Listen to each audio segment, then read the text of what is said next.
11:59 at Radio Free America, and this is Uncle Sam with music and the truth until dawn. Right now, I got a few words for some of our brothers and sisters in the occupied zone. The chair is against the wall. The chair is against the wall. John has a long mustache. John has a long mustache. It's 12 o'clock, Americans, another day closer to victory. And for all of you out there on or behind the lines, this is your song. And welcome everybody to our daily gun show. We come to you live every day at 7 p.m. Eastern, that's 4 Pacific, for about an hour and 90 minutes each day. We do 3 gun-related topics, different topics throughout the week. We run it live on YouTube. We simulcast it over at gunchannels.com, where we're watching the live comments that are coming in from the people that watch the show as we're live. We do appreciate that. For everybody that's listening to the show in the future, we do sometimes take the audio and post that over on iTunes as a podcast. We encourage anybody who might be listening to the show in the future to leave us some feedback out there on whatever platform it is. It lets us know where you are. Hopefully it lets the show get recommended to more listeners. That's one of our goals. So we do appreciate that favor from everyone who does that. There's 4 hosts. 3 of us are here today. We've got Bob jumping in from Canada. Thanks for joining. Glad to be here.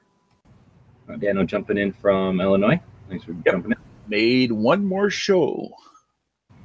And then down here in Arizona. So we don't know where Smeggy is. Maybe he'll jump in, maybe he won't.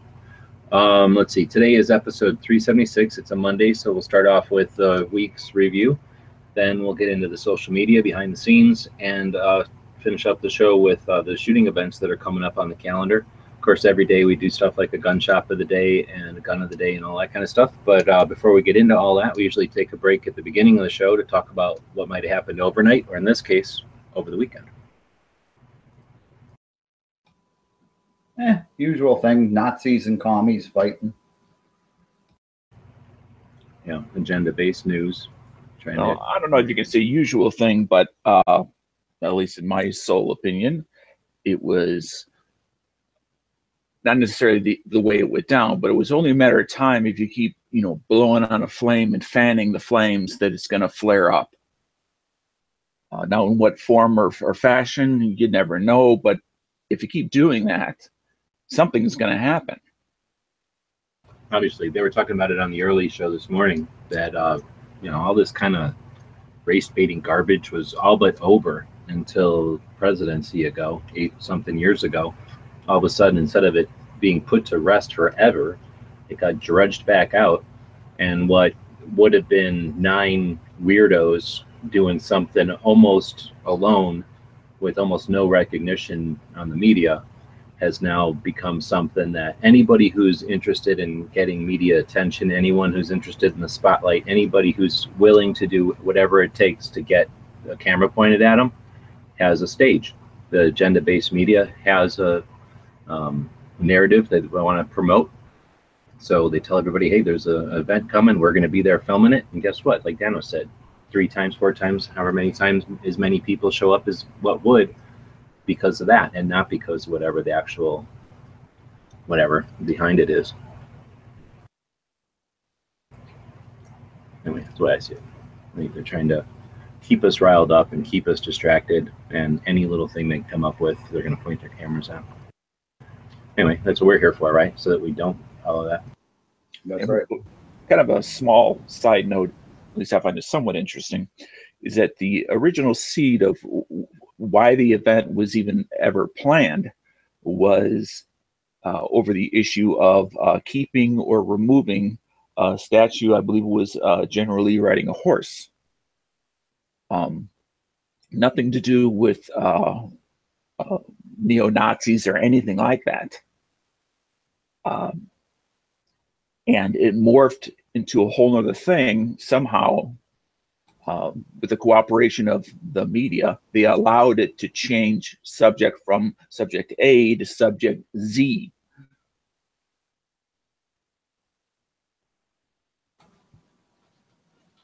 And on that note,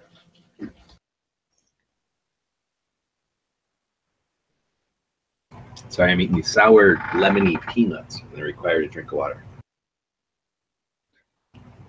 You ever eat Mexican peanuts? They have the weirdest flavors down there. I've never seen a Mexican peanut, let alone eaten.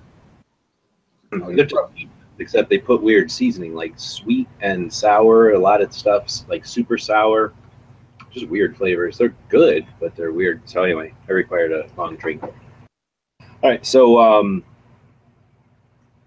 over the weekend, I was out in doing all kinds of stuff for the Gun Show Loophole Tour, kind of pre-run, taking the van up through New Mexico, barely into the tip, just the tip into Colorado, back down into New Mexico, and then I got to cut across through the VLA into my old hunting grounds where I used to go elk hunting, deer hunting quite a bit. We go turkey hunting up there. It's the White Mountains of Arizona. It's sort of up on the north end of the Apache reservation, and south of the Navajos, or it's the other way around, I forget. Anyway, it's kind of between two big reservations, a little strip of land there that real tough to get critters there because they got reservations they can go hide in, so it's kind of challenging, a lot of terrain. Anyway, got to drive back through there. It's been a long time, and check out some of the shops that we would check out back in the day when we'd forget a coat or propane, or need an extra thing for the grill, just little odds and end camping type of supplies. Checked out some of those shops that I hadn't been to in years, and some of those have grown, some of them are gone. It was neat to experience some of that, see the towns change from literally just hunting towns, hunting in the winter, fishing in the summer, to I guess probably weird arts and fartsy shops during the summer and skiing in the winter. Like, it's all fancy now, and all the stores are fancy, and there's like Family Dollar stuck into like little groves of forest and stuff where there would have been like a campground before, so, or just like a picnic area or something. So it's kind of interesting to see the development of a rural area into a vacation area. I don't know what you call that, like seasonal, like overflow from Phoenix type of area. Anyway, it's also neat because you drive through the Salt River Canyon, which is an incredible place, just breathtaking. It's better than the Grand Canyon because you're in it. You drive into it, and you drive up and down into it, and just as neat, as interesting, because you can only see so much of a canyon at any one time anyway. So the fact that the Grand Canyon's huge, you only get to see so much of it at one time, and this is one that gives you as much of that as you could want from the Grand Canyon, but you don't have to drive 5 miles or 5 hours to go see it, and you don't have to pay nothing, and you get to drive in it. So it's a really cool drive. Come up out of that into copper country, where you've got smelters and mines and copper trucks driving everywhere, and it's just a really interesting ride. So that was my last couple of days, and now I'll be posting videos and pictures and stuff of the various shops. But since the Daily Show was kind of conceived as a place, it's the cracker that we put the gun shops, which are the cheese, on, right? The whole point of the tour was to get out there and check out gun shops, and I was able to check out 3,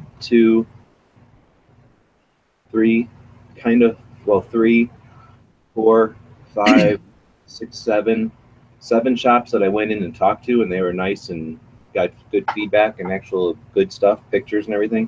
And then maybe 3 or 4 that were just closed. I got there at a time that they were not in, during business hours, so I just got pictures of them. And then out of all of them, one guy who I went in and asked if I could take pictures and said no. So one strike out, like the guy didn't even want to hear what I was talking about. Everything else was more than positive. So lots of good content, and we'll be posting that, and of course talking about it here on the Daily Show as the days go on. So that was my weekend. So the guy that was not interested in it, did he just say simple no, or did he kind of say no, hell no? This case, he good question. Normally I go into a place, and I kind of alluded to it before. A lot of times I'd go into a place, or I don't remember, I was talking about this on the fan chat a second ago. I'd go into a place a year ago, 2 years ago, and I might be one of, a new customer, and they're talking to somebody, they got somebody else who's there to talk to them next. I'm like third in line potentially. So it's a little different when you walk into a place and they've got their hands full and you're just another thing that they have to keep track of. When you walk into a shop and you're the only one there, and you can tell that you didn't disturb them from some work that they were doing. Like, they were literally twiddling their thumbs, hoping someone would come in and spend money. It's a little bit different. So the other people this weekend that I had talked to, I either knew already, so they're just like, hey, how you doing? Or I would come in and say, "Hey, how you doing?" You know, the normal greetings or whatever, and then I'll usually pause, you know, whenever it's appropriate without rushing them or whatever. And while it, you know, just as the flow of conversation, I'll say, "Is it okay if I take a couple of pictures to share your shop with the internet?" And in my experience, just saying it like that doesn't get too complicated, and it lets them say yes or no right away. Almost always, like I say, they say yes. This guy, I said, "Hey, you mind if I take a couple of pictures of your shop to share with the internet?" He goes, "Well, actually, no." And I went, "Okay." And he goes, "I'm on Facebook, I'm on Instagram." So I tried to explain, you know, I'm just driving around taking pictures of gun shops to share them with the people on the web. And he said, "Well, they can go to Facebook." And I went, "All right." So, you know, some people, I don't know, didn't like the look of me or thought it was a case in the joint, maybe. I don't know what his deal is. Just, he was on the internet. He just didn't want to have someone else's pictures of his shop. Maybe because of his shop wasn't the biggest shop out there. He was concerned that if he didn't take the picture to fill up the thing with guns, like he was concerned that I could take a picture of his shop to make it look like a smaller shop, or I don't know. I mean, it's hard for me to, because I say most people don't care at all. They're more than happy. They actually consider it a favor that you're like, oh, and that's something that I was just talking about in the Daily Show or in the band chat a second ago, but I'll have to talk about it in here. So I went to these shops. Only a couple of them I know. Most of the shops I don't know the people or anything. I chatted with them a bit, and I would, after I figured this out, I started leaving the patches in my pocket. But one of the reasons I got the patches last year, the donuts, was so that I could leave them at the gun shops. But they cost money, and I don't like throwing them around money because I'm super cheap. So a lot of times you go into a shop, and you could tell they could care less about patches. They're just not interested in patches. It's not their thing. There's not one patch in the shop. You go into other shops, and they've got patches all over the place. They're selling them. You can tell they have their own collection there. They appreciate Velcro patches. So I went into a shop with a surplus store that I didn't even know was there. I was actually turning around because I passed the gun shop I went to see, and I didn't know the town, so I had to make a U-turn, and boom, right there, there's a gun shop, a surplus store. So I pulled in, and I'm glad I did, because the guy was super cool, and it was a really, really cool surplus store in the middle of Pine Top, Arizona, which is on top of a mountain in the middle of nowhere near. It's like a ski, hunting, fishing place. It's not like posts or forts or anything, bases. There's nothing around there. So I don't know how he had such a cool selection of just miscellaneous actual surplus stuff, but he certainly did. And he had patches everywhere. So I ran out and grabbed a patch for him and said, you know, "Hey, thanks for letting me take some pictures and, you know, give me some info about the store. And here's a patch, you know, to commemorate that you were part of the tour." And his face lit up, and he was like, "Wow, that's cool." So I was like, "Damn, I gotta leave these in my pocket." So for the next couple of shops, after I talked to the guys, I would drop them off a donut. And where before, because I'm cheap, right, I wouldn't have, because I'm cheap and I didn't want to just throw dollars around or throw $3 everywhere I go. So this time I started dropping the $3 everywhere, and their faces lit up. So I guess I was just doing a bunch of patch assuming. I assumed people weren't into patches, but even if they're not into patches, I think people just like getting something for free. So I gave these other guys who I talked to at these shops the patches, and their faces lit up. So that's my new thing. I'm definitely going to have the patches in my pocket all the time, and even if they don't look like patch people, I'm going to drop them one. And I want to thank everybody who's doing the Patreon, because we're right around, I think, funded again. I had somebody drop off here yesterday, or this morning, I guess. As soon as I posted the video this morning, somebody dropped $50 off. They refunded their $50 and walked away. I guess they didn't like Red Dawn, or they didn't think I was going to really do any Red Dawn stuff. But I think it's back to the funded again, and that's allowing us to get the patches made for this year. So I will eventually run out of the donuts, and now I'll have the vans I'll probably have a bunch of vans left over that I'll be able to hand out. And again, that's kind of cool. So the people that are participating in the Indiegogo, you're helping to participate or I guess you're part of the creation of some smiles on some gun shop owners' faces out there. I just want everybody to know that that was an unanticipated thing. I really had no idea that would be such a cool thing. And I think that, like you originally asked, Dano, why this guy said no. I think it's because these guys, like I say, are just sitting in these shops knowing that every single thing, the electricity is costing them money, the security system's costing them money, the FFL compliance is costing them money, the air conditioning is costing them money. You know, every single thing about that shop is costing them money. And unless there's a customer in there putting some money into the pile, they're not even coming through at a chocolate wash, you know? So I think when I'm walking into these places and I'm saying, I'm not selling you nothing, I'm just taking some pictures and sharing them with the world, they're happy about that. They think that's cool. And if I can drop them off something, that makes their day a little bit. Not that, you know, it makes their day, but you know what I mean? It's better than somebody coming in and asking them for, you know, a bill or something, or asking them for a check. Would you mind maybe just taking a minute and explain as an example that like an Indiegogo that 100% funded, what that funds and also what it does not fund, which is why there's stretch goals and things like that? There's nothing. There is no funding because there is no, like, a trip costs this much. You know, a trip costs however much a trip costs. You never know. There's some amount of gas, there's some amount of food, but then, you know, there's all kinds of things, like a part that breaks along the way, a hotel room that you didn't expect, a dog bill or whatever. So since there's not set costs, we're not building a project that is going to cost $1,500, so we need to raise $1,300 or something. We're talking about a open-ended thing. So the first $700 or $762, I always pick 762 or 556 for obvious reasons, because I have to start somewhere and I like it to get funded. So instead of starting at $3,000 and only reaching it halfway or something, I pick an easy number that we will hit. So in this case, I picked 762. With 762, you figure it costs $300 to $350, depending on the complexity of a patch, to have them made and shipped over here, and then another, depending on how many people buy the patches, up to $100 to ship them back out to people. So the first 762 is basically to get the patch run made and then shipped out to everybody. And then if there's a couple of bucks left over, you know, I guess you could say it pays for the time to do all that. But basically what it's going to end up doing is get an order of patches made. Right now, I think there's 14 people participating, maybe 15, let's say 20 people participating. And if a couple of those get 2 patches, but most people are getting 1, that means there's going to be some leftover patches in that patch order. And that's basically what we're at right now. So now there's going to be some leftover patches, and I'll just drive around and have free patches to be able to drop off at gun shops. And I think there's something to that. It's not changing anybody's day. It's not making their shop stay open, but it's brightening up somebody's day, and it didn't cost much for anybody to make that happen. If we continue to keep getting it funded, though, obviously there's going to be more money than just the patches, since they're already paid for. So then that money will start going towards future trips. And it's mostly going to go to gas in the tank. This time around, one of the reasons I did the van chat a minute ago was just to, because I had tabulated all the expenses from the trip, I guess you could say. So I think the gas came out to like $300.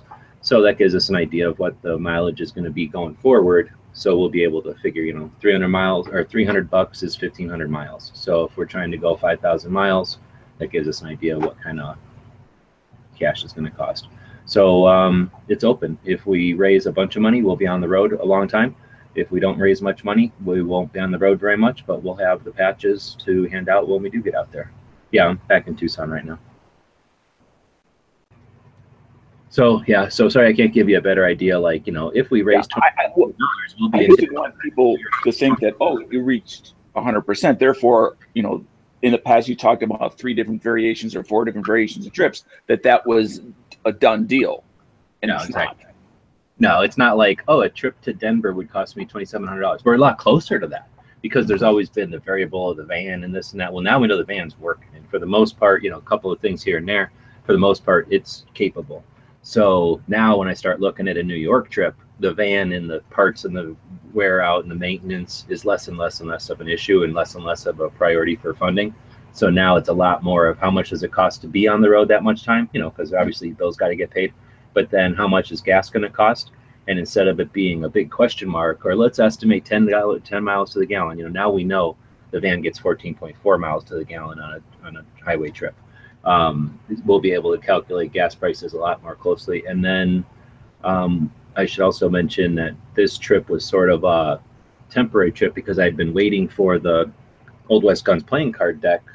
What would you call this? Like the draft, I guess. It's no longer a prototype, but it's like all the art was done and ready to go. But before you print off thousands of decks, you print off one, right? To make sure that everything's going to be lined up right and the edges and all that, and that the colors are right and that kind of thing.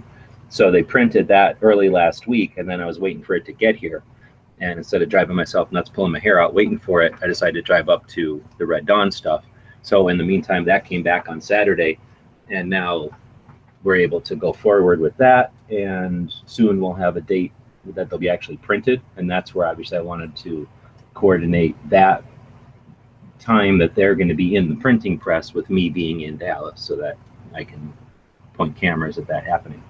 So well, we won't know today probably, but hopefully this week we'll now know when I need to be in Dallas for the things to be printed. So we're getting really close to that, and all the Indiegogo stuff will be to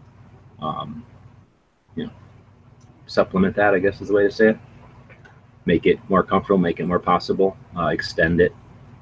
It's hard to say because the Indiegogo might stop right where it's at. It might go to $1,000. It might go to 5,000. It might go to 10,000. And raising $1,000 would be a different potential than raising 10, obviously. So we'll just kind of play that and see where it goes. But again, we're not here to say nothing. There's only ultimatum. Nothing's going away. We'll continue to travel and do this show and everything we're planning on doing as things go forward. Obviously, the more participation we have, the easier that is to facilitate, and the more we can spend on it, or more time we can spend on it.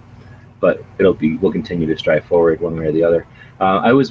My batteries were charged this last couple of days, not just being on the road, which is always fun, but going to these gun shops. And Bob can tell you, it's not quite routine. I mean, I've been doing it for a long time.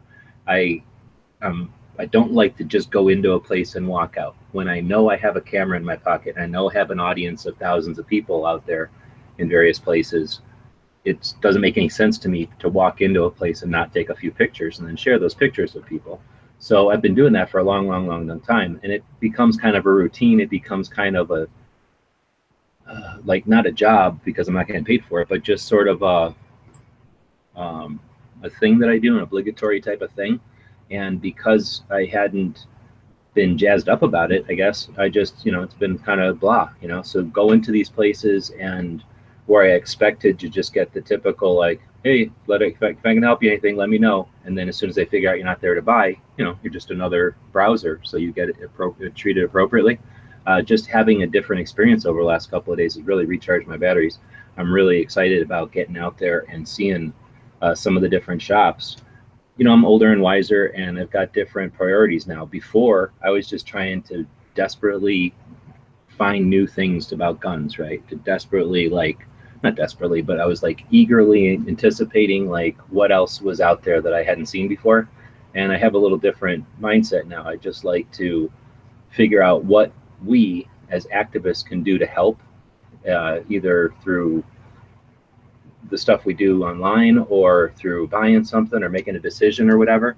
So as I go to these shops, it's like having a different set of things to look at when I go to the shops. Think about if you go to a shop and you're into revolver shooting, and then years later you're into long range distance bolt action shooting. You could go to the same shops over again and then experience what they've got on the shelves for your new interests, right? And it's like re-experiencing those shops.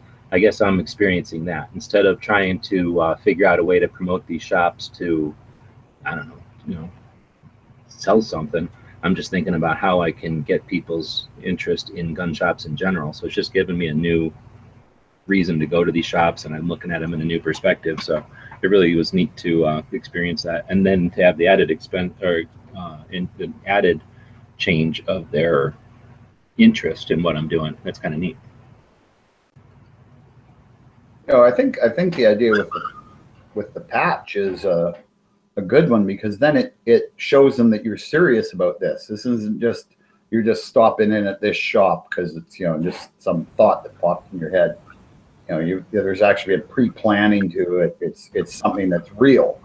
That's a good point. Like, it's an actual thing. Like, this is, like you're saying, I just didn't say this. Like, here's an actual tangible thing that obviously was created somewhere that shows that this is a legit thing. It's pretty good. Yeah, because I mean, some of the shops that I'd go into and say, well, we're kind of showing off local gun shops because we're trying to promote the gun shops in general, because it's one of those things that seems to be going away and we don't want to see that. And they'll kind of look at you like, yeah, what kind of scam is this or something, eh? Because you're just coming in out of the blue cold, eh? Yep. Yeah, and then as soon as they figure out you're not selling them anything, they open right up, and now it's like, you start hearing about their specific woes and what's working for them and what they're concerned about, and it's neat. It's really, really, really interesting. So yeah, I'm hoping that this can continue on. I'm gonna dress this up with a couple of questions that are coming out in the chats there on the YouTube side. They're asking about the rattlesnake. So there is a rattlesnake situation, and I mentioned it on one of the videos I made while I was out on the road. And I think what I'm going to do in order to thank the people over on Patreon who are paying me over $300 a month right now, and our goal is to get that to $3,000 a month. And I figured the only way I could, not force, but the only way I can encourage people to utilize the Patreon to put gas in the tank would be to give some incentive over there. So I think I'm going to do a quick video explaining the rattlesnake story. To put it in a nutshell, I was minding my business, and then this 50-something inch rattlesnake shows up, and then you saw the results at the end of that video. So we'll get into the details of it on a short video. We'll put it on the YouTube like everybody else does, but we'll be a jerk and we'll make only the Patreon people be able to see it for like a few days, and then the rest of y'all can see it. If you're too cheap to throw $1 down a month, then you'll have to wait a few days to listen to the story. And if you're that's good. That's a good way to do it. If you're enlightened enough to throw $1 down and make those shows, gun shops in the world better, then you'll hear about the rattles. The snake saga. Snakegate. Snakegate. Okay. Yeah, that's good. Snakegate. Anyway, it is a very exciting story, and you'll probably tell your grandkids about it. So it's probably a lot of value in hearing it 3 days before everybody else. So you'll want to jump over to Patreon and jump in on it. Anyway, again, a lot of fun over the last couple of days. A lot of knowledge gained about the van and the logistics of it all. So we'll be doing van chats, ideally daily here, to address some of the apps, the computer stuff, the phone stuff, the mechanics stuff, the navigation stuff, and then, like I say, logistics and all that. So lots of stuff to talk about when you're doing massive road trips. So we want to use this new media to both keep people in the loop. There's all different ways to experience the trip with us, but also to help collaborate and figure out where we're going to go together, and use everybody's collective knowledge to make the best use of everybody's collective money. So you guys are asking about when I'm going to be in Pennsylvania to go to a gun show. Gun shows cost, usually a little tiny gun show costs you $80 for a table. Larger gun shows can cost you $120, $150 for a table, depending on how big a city it is or whatever. So of course I do have friends out there, and I'll try to exploit my friends as much as possible and share a portion of their table. Sometimes that's necessary. Sometimes if it's a big gun show and they're established, you have seniority. So you have a table because you've had a table for the last decades, and some new guy like myself coming along, I might get a table near the back door or like outside, maybe, so some of these I'll have to share a table just to have presence. Some of them though, I'm going to be able to afford tables at, some I'm not. One of the goals to be able to do gun shows every weekend will be to try to keep gun channels as part of it. So I'm thinking I'm doing some sort of one of those tablecloths with the Gun Channels logo and have some of the Gun Channels stuff there to let people know about it. That way, if Gun Channels people want to show up that live in the area, they can come help run the table, get in for free, allow me to walk around the table, leave the table and look at stuff. I've got a couple of things I'm going to be doing on the gun website's Patreon as far as getting to the gun shows. Like I say, getting to them costs gas money and time. Since I'm not rich, I can't just walk away from all my obligations in Tucson. So somehow I have to make these bills in Tucson still get paid, and then of course pay for all the gas and food when I'm out on the road. So aside from that, I'm not trying to make a big profit and create a big retirement account or anything. So for the most part, there's not a huge amount of bills that are going to get paid, but one of the bigger ones is those gun show tables. So that's the tricky part. Getting to Pennsylvania and then paying for those tables will be some of the challenges. So ideally, if we get thousands of people that think this is neat to see somebody drive around the country sharing what it's like to go to a gun shop or a gun show every weekend, pretty much every weekend, and then gun shops along the way, and they think it's worth throwing a buck in, then like I say, I estimate somewhere around the $3,000 a month mark on Patreon is when we're gonna be able to do that full time, and then I can quite more safely say I'd be in Pennsylvania sometime when it's not snowing there, because that would be the goal, right? Go places where it's comfortable for the dog. So remember, it's temperate climate, where I'd be at gun shows. All right, so I guess that's enough of the van stuff. This isn't a van chat. We'll get back to the regularly scheduled thing. This is Monday, so start the show. Yeah, 37 minutes into it. We started a little bit late because we were waiting for Smeggy. Yeah, it's mostly Smeggy's fault. Usually Smeggy's fault. So anyway, this week we're going to be talking today about stuff we talked about. Tomorrow is our Second Amendment Day, so we're going to be talking about explaining the necessity of 2A without sounding like a radical or using cliches. Then we'll have our wild card segment. If you have ideas for that, let us know. Then our state of the state tomorrow is Texas. We will solve Texas gun situation tomorrow. We'll also be talking about a gun of the day and gun shop of the day and the rest. Wednesday's our entertainment day. Our entertainment topic on Wednesday is, can rap music be pro-gun without being pro-murder? And then our good idea, bad idea segment on Wednesday will be our video games ruining movies. And then on Wednesdays, we also do our hashtag Daily Gun Show Showdown. So if you're using the Instagram, we encourage you to use the hashtag Daily Gun Show. If you tag your pictures with that, on Wednesdays, we get together and we judge all the pictures that have the hashtag Daily Gun Show on them. And then we pick the best picture that week. But let there be no doubt that we are judgmental every day of the week. We judge our audience and all your pictures all the time. It's just on Wednesday we do it publicly. Yes. So let's see. That'll bring us to Thursday, where we do CCW. This week will be the importance of quality EDC gear, such as belts and holsters. Our gun stuff segment will be places to collect old lead for reloading. Reloaders, the first recyclers. That's an interesting one. Lots of probably good ideas there too, because there are lots of neat places to find lead sometimes. Training will be carrying a backup gun. So now that turns into training, but we'll figure that out. And then on Friday, we do gun tech. We'll talk about cleaning stuff for guns. Our gun biz segment will be helping first-time buyers, which is easy, just tell them to buy Glock 19. And then for the alternative alternative gun topics, since we changed that from Glock to gun, we'll be talking to police after guns are stolen. It's interesting. So maybe if you talk to the police more often, your guns wouldn't get stolen. But that's Friday. So that's our week, and we'll dig into today. Nobody figured out what our subject or what our theme was last week with the gun channel member of the day. And what was the theme? I'm pretty sure, since we just erased it, that I remember it being correctly members who had answered the most questions on the Q&A segment or section of gun channels. Like if you go, that's extremely obvious. I can't believe nobody got that. If you go up to the Q&A segment of gun channels and you just go to that main page, what you'll find is all the questions and stuff, right?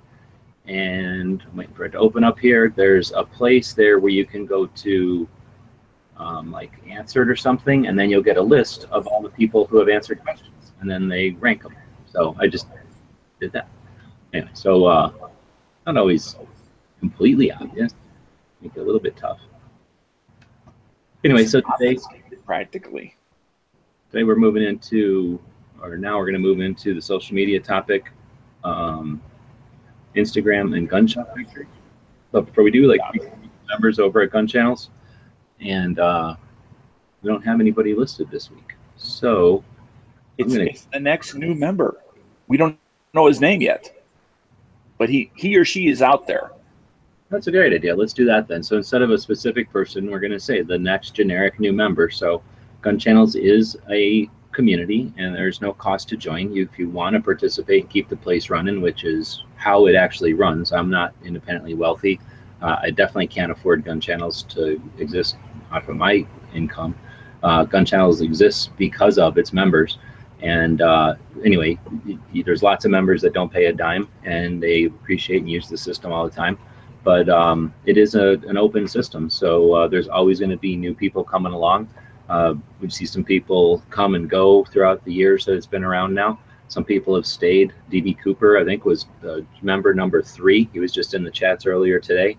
And then we've got people like Clover Tack, who just joined, in the last month or so, and super active. We've got everybody. Brought in Post. Yeah, exactly. So we've seen lots of new members lately. But anyway, that's a great point, that there's always going to be the next member, and that might be some random person, or it might be somebody you invite. So if it hung out at Gun Channels, you think it's cool, consider who that might be interested in something like it, and consider sending them an email. I think there's something at the top of the screen somewhere to invite a friend, I'm sure. Usually the systems have something like that built into them. Yeah, if you go up to more in the menu at the top of any page, there's invite friends, and that'll send out a little automated thing for you. So feel free to use that resource. But yeah, just maybe talking to somebody at a gun shop and letting them know. That's the kind of word of mouth that gets a system like Gun Channels, which doesn't have any marketing. We don't have any marketing for 2 reasons. 1, we don't have any money, of course, but 2, because I have no interest in it. I've worked at places that had massive infrastructure, and it requires a lot of effort. It usually ends up being like Facebook or Twitter, where it gets locked down. You're going to have moderators. Those moderators are going to have agendas. You're going to have to come up with some way for those moderators with their own individual agendas to all agree on some stuff. That usually turns it into plain vanilla blah, and it's horrible, right? We're trying to stay away from that. We're trying to keep it real, trying to utilize the characteristics of this new media, allowing people to use the communication both ways, add and contribute and collaborate and be part of the conversation and not just listen. Or if you do just like to listen, you're listening to people who are interested in being part of the creation of it and not just regurgitating it or reposting it. So anyway, that's a great idea. Just the next new member is our member today. And that next new member may or may not be a result of your efforts, whoever you are listening right now. So if you want to see Gun Channels succeed, I can guarantee you there's no one profiting off of Gun Channels. If it were to ever make money, I have plenty of things we could throw money into. Y'all know the things that are broken. Y'all know that we want an app. I don't, like I just said, have any interest in going out and turning it into some giant money-making situation, because then it would require an infrastructure that would cost a lot of money, and you'd all have to pay, or we'd have to have sponsors that pay a lot of money. But bringing more people in does eventually bring in more subscribers, and those subscribers do eventually bring in more money than we need, potentially, right? And if that ever happened, I can guarantee you that money is going to stay in Gun Channels. So again, it's not a money-making effort. So if you do want to be responsible for that next new member of Gun Channels, take it upon yourself to recommend it to somebody. And I think something that always bears repeating when this comes up is membership. Paid membership is not required. You can be a member and pay nothing. If you decide to donate, that's certainly greatly appreciated, but it's not required. You can be a member for as long as you want to be a member for nothing. But you should feel guilty about that because you're not helping out. No, not at all. Not everybody has cash. I certainly don't have cash. And you can definitely participate without spending any money. I don't know who all members are. I don't keep track.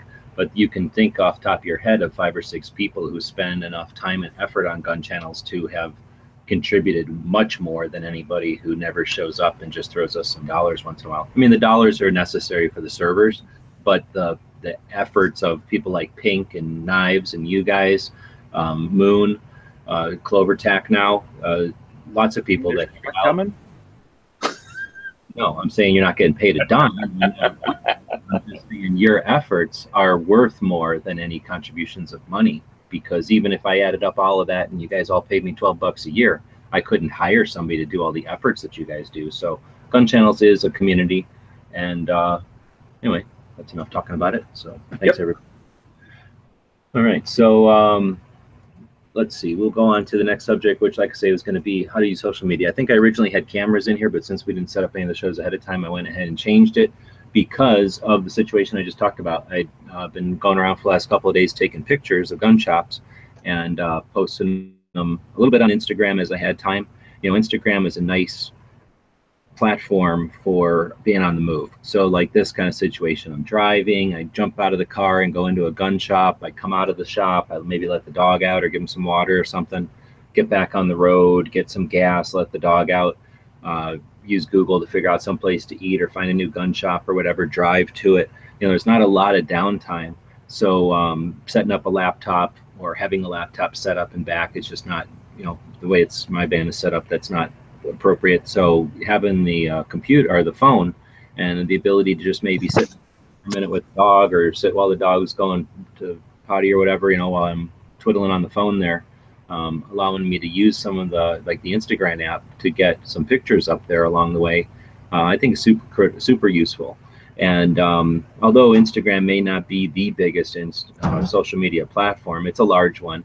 And like YouTube, unlike Facebook, which I think is one of the worst, but very much like YouTube, it's also a platform that doesn't require the user to be a part of it.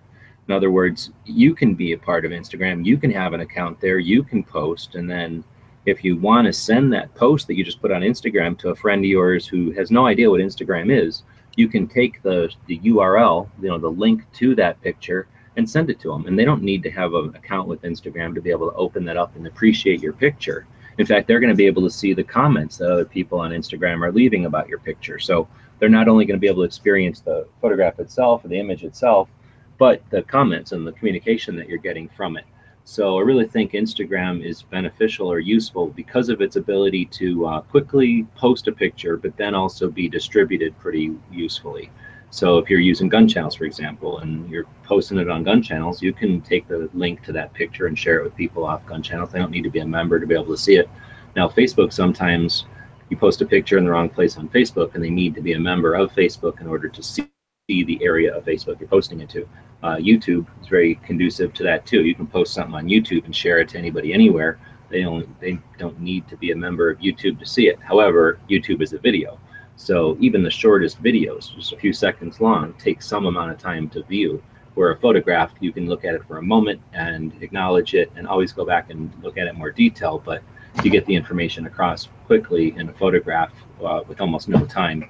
Where with a video, the person has to know that they know they're going to require some amount of time, and then that's going to make them take that pause. They're going to say, well, I'll look at this link when I have time.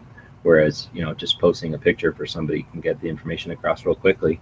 Anyway, so those are some advantages of Instagram. I really think it's useful, though, when you're taking pictures of gun shops because, from my experience, honestly, gun shops aren't always that big. Now, every once in a while, some of them are huge, and you can get lots and lots of pictures that are good and decent, you know, worth having multiple pictures. But sometimes it's almost a disservice to the shop. If it's a small shop, you don't want to have 12 pictures of the same thing just to have 12 pictures. So Instagram being typically a single image type of social media platform, I think can be pretty handy. You can take a picture of the front of a shop, and that gives a lot of information to the potential customer or just somebody who's interested in the shop.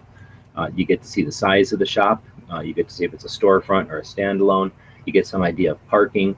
You get some idea from its signage, how long the shop has been there, from the amount of signage or the whatever you say, like the sophistication of the signage. You can kind of get an idea of if it's a mom and pop shop or if it's a fancy trying to, you know, be something it ain't kind of shop. You can get a pretty good idea of it from the front view there. And that alone, if you post that on Instagram for a shop, you can really be doing a service, not only for the shop itself, but also for the people that are just curious about stuff like that. So anyway, I think Instagram is about one of the best platforms you can have next to gun channels for photograph and gun shops. And that's why I stuck it in here. Because like I say, my experience over the last couple of days has been like, I never really sat there and consciously thought about it, but after the fact, I'm really happy that there is an Instagram. Otherwise, I would have been having to do all that stuff on Facebook, and it would have been lost. You put something on Facebook, and it uses its logarithms to show it to somebody once, and then good luck ever finding it again. Once you've seen it on Facebook, you have to know what you're looking for to find it. Where Instagram, it's always just chronological. So if you post it there, every single time somebody goes back to your page, they're going to see it there. It's not some logarithm telling them, showing you what they think you should see next. Okay, so what do you guys think about Instagram? You have anything you want to throw in with that one? Yeah, other than I wish I could get it to work. So seems like it'd be a cool platform, and really easy to use, and that you just take a picture and post it. Done. So, yeah, that seems really cool about it. But like I say, I enjoy seeing other people's work, but I guess I'm just too lazy myself. I think that's another aspect of it, though, Dan. I mean, tell me if I'm wrong, but what I also like about Instagram, besides using it as a content creator on it, is I personally enjoy browsing Instagram more than anything at this point, except for maybe gun channels, because I'm familiar with gun channels and I like the mix and I know the people that are posting over here. My second favorite one would be Instagram, because I can just flip through. And like I say, I'm not going to get a big story. I'm not going to get a blog post. I'm not going to get a 10-minute long video. I might get a link to any of those things, but I'm going to get a short and sweet summary of whatever it is they're trying to get across, or just a cool picture more often than eye candy of what we love. Eye candy, but also the memes. I mean, let's talk about Hashtactical. Let's talk about 2A for CA. Let's talk about FPC. Let's talk about Gunners of America has really stepped up their game. Let's not talk about the NSSF, because they're horrible. Even though they're gun advocates, they suck at doing memes. NRA has picked up their game in the last few years. They're using the format or the medium of Instagram, which is a one square picture, sort of a reminiscent of an old snapshot. One square formatted picture to get so much information across, either in a funny way or in a thought-provoking way, in a juxtaposition of ideas. People are putting serious effort into that. So yeah, eye candy, but also I just think it's like the extract of getting information across. It's giving people there's a serious message. Yeah, and I guess because it's so established at this point, people don't need to water it down. They can go straight to a hard-hitting message, and people are getting more sophisticated, and those are working. So I think it's really doing a good job. Like, in other words, if there was no Instagram and there was just stupid Facebook, which is pointless, and then YouTube, what we'd get is a lot of 5-minute messages, because right now 5 minutes is a good money time on YouTube. 4 minutes might be a good money time later. So eventually you'd see 4-minute messages. Well, great, but sometimes you don't have 4 minutes to get a message across. Sometimes a message honestly doesn't need 4 minutes to get it across, right? So I think Instagram being just a unique and sort of a platform that evolved from, it was really a travel guide, but because people saw the usefulness of that platform, it evolved into what it is. I think it just provides a really good, I want to say, like test ground or laboratory for this concept of memes, or this concept of whatever that's called, like infographics. It's given them a way to develop where other places they wouldn't have had that chance. Right. One thing I hope is that the owners, whoever they may be, of Instagram, do not catch what I'm going to call the corporate politically correct advertising thing that seems to be going on with YouTube and Patreon and some of the other platforms that are out there, and suddenly start saying, oh, terms of service violation. You get 24 hours in the hole. They strike one. That we all know or aware of YouTube, but they're not the only platform doing that. Oh, well, you're not paying attention, but Instagram is owned by Facebook, and there's issues like that. But just like on gun channels, we're going to start shutting down channels. If we don't like their message, we're shutting them down, mainly because we just don't like to listen to messages we don't like. Right. Well, I guess I'm thinking of channels that aren't deviating from what they've always done. It's just now it's suddenly unacceptable. No, I hear you. Yeah, no, that happens, though, is what I'm saying. It does happen. And it's owned by Facebook. So it's just that I honestly don't think there's any agenda against guns. It's just that there's no love for guns, and there's definitely no extra extra anything given to guns. So as soon as somebody complains about a gun thing, they're like just happy as punch to get rid of it. So that happens, but it doesn't. I mean, if there's not a systematic thing, because we exist, there are channels that do guns that exist. Now, they were talking about that earlier in the early watch today too. There's a channel out there that got shut down on Facebook recently, and if you look at that channel, though, it's like sales ad, sales ad, sales ad, sales ad, something about guns. Now they're not sales ads for guns. They're sales ads for like a backpack or something he saw on Amazon or some sale on Amazon or something. But it's like, here's something for sale, here's something for sale, here's something for sale, here's a picture of a gun, here's something for sale, here's something for sale, here's a video about a gun, here's something for sale. So if you do that consistently, I can see where the robot or the system is going to potentially screw up and say, this is a sales website. Oh, they're doing something on guns. And then somebody might say something like flag it. And then, you've reached enough criteria where they're going to automate you. So I guess to some extent, you can't expect a system that's run by robots to know every nuance or whatever. So in other words, I can see where some of these things that are happening to specific channels could be explained. Not that it's right or wrong, or I'm trying to justify it. It's just that I can understand why sometimes this happens. It's not as though every channel that has the word gun in the title has been shut down on a specific Thursday. That would indicate that the platform no longer tolerates gun content.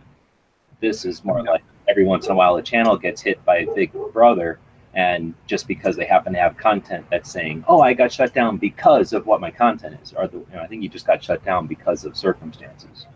I mean, I can certainly understand because of the volume getting warnings via robots because of the massive volume.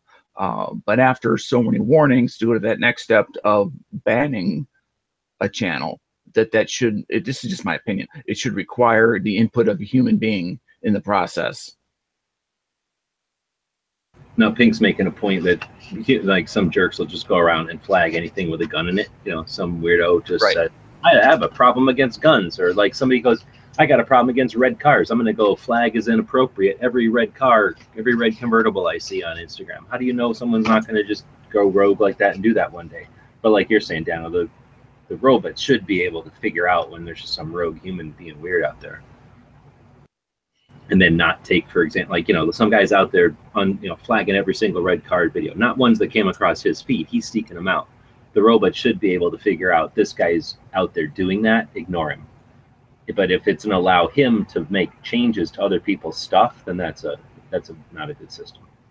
And who knows if it's like that or not. I'm saying, I don't know. I don't think about how to go out and screw with other people's channels. I'd rather create and experiment than try to get better by knocking down everybody else.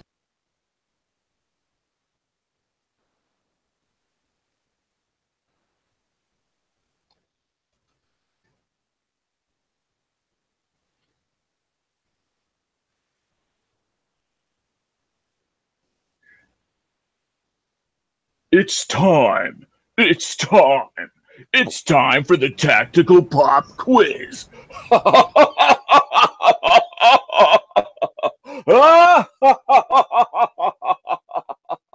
So get ready, boys and girls. It's time to take your soul. Well, it's finally happened. Dano's gone off the edge. So here we are with the Tactical Pop Quiz of the day. So those of you over on gun channels and those of you over on YouTube, limber up your fingers, put your cursor down the text box, and get ready. G-Webs, are you able to assist today? Are you still there? I don't know. Are we going to do something to people's souls, or are we doing like a daily pop quiz? I think I answered it at the very beginning, or Lucifer did. Yes. I'm not helping take anybody's soul. Okay. So I was going to do that as a bonus for somebody named Tim. Just Democrat souls. Just take Democrat souls. Oh, wait, they don't have any. Yeah, I already picked them up. All right. I forgot to get my assistant. Are you available to assist? I can read the number and then verify whether or not somebody says the number. Yes. Okay, thanks. Always appreciate it. All right, today's was sent in by CycleCamp, so thank you very much. And if you have questions and answers that you would like to submit to the Tactical Pop Quiz of the day, please send them to the Daily Gun Show at gmail.com, subject line Pop Quiz. So thanks, CycleCamp, for sending that in. Today's question is as follows, and I shall read it twice. High Point Bob's favorite firearm, started in Mansfield, Ohio. So what was the first model they produced? High Point started in Mansfield, Ohio. So what was the very first model they produced? P35. Uh-oh. This is technically a trick question because you're saying High Point, not the parent companies that existed before High Point. Correct. Correct. You're being very, very technical, but correct. Uh-oh.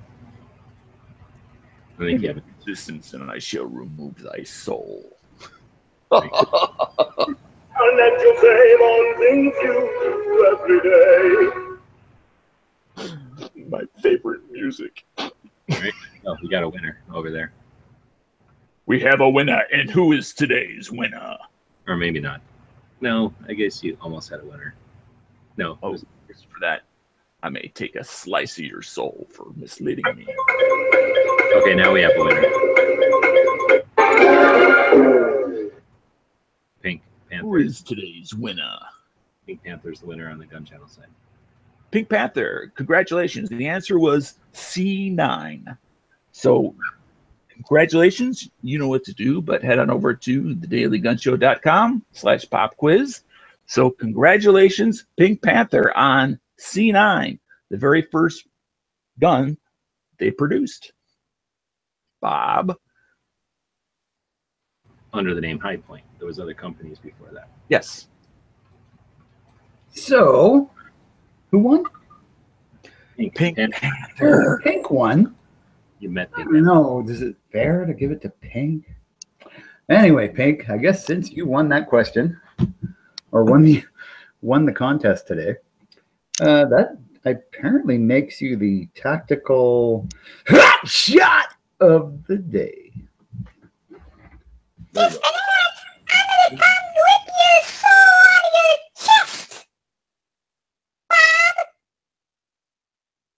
I don't know what's happening anymore. Just like Dano's off his meds again, I'm telling you. I think there might be a helium link at his place. Or else he's sucking on a balloon. But whatever the effect you were trying to do originally, at least the effect happened this time, but the effect didn't happen the first time. I was going to say, though, I have been on the other side of the table from Bob and Pink sitting next to each other eating at a buffet in Vegas. And now, all of a sudden, just a couple of months later, Pink wins the tactical hot shot of the day. Did you feel anything being passed underneath the table? I wasn't looking underneath it there, but now I'm wondering if maybe I should have been monitoring, because now it seems like coincidence. Just a few months later, 6 months later, all of a sudden Pink's winning. He did buy me a beer, if you'll remember.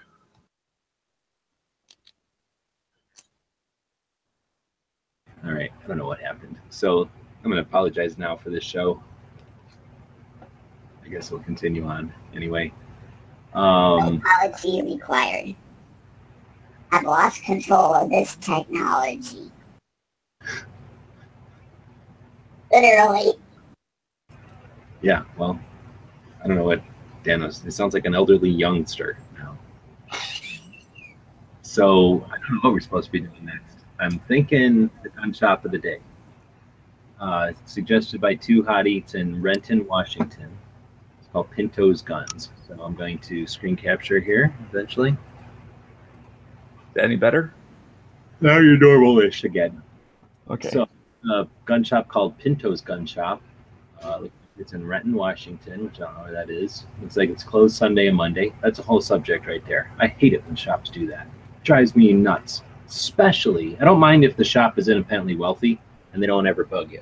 But if that shop ever says something like, we don't get enough business, well, then you know what? Open the hell up on Sunday and Monday. What the hell?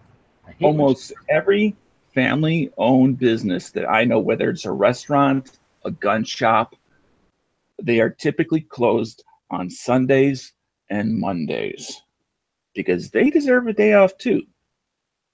But you're right. If they're complaining about not making enough money, they should be open. Yeah, take all the days off you want, and then hire somebody to work on the days you don't feel like working. But don't take the Sunday. I don't have a 9 to 5 right now, but when I had a 9 to 5 and you had a Sunday off, how annoying is it when you can't even do nothing and get anything done because they decided to take your day off? I hate that, especially when it's a service company. If you're like a lawyer, I don't care what you do. If you're a doctor, great, you know. But if you're a service company or a shop, like I say, if you're independently wealthy and you're doing fine and you want to take those days off because screw your customers, then that's your right. You're right.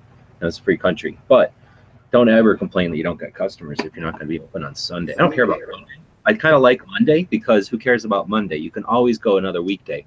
But Sunday is what really, really bothers me. Sunday is a dumb day to be closed for any kind of business. No. Some people take Sunday as a family day. That's a day when they're awesome. If they're in that band, don't have they family. will go to church. Good. Then they'll spend the day together as a family. So, who cares, Bob? You don't have to hire those people to work in your shop. But guess what? They don't hire people that are like-minded. I mean, you know, you don't own a shop for one, so quit talking about it. Maybe they don't believe in doing business on Sunday. Some people have that belief. Reasons for both not shopping as well as not being open.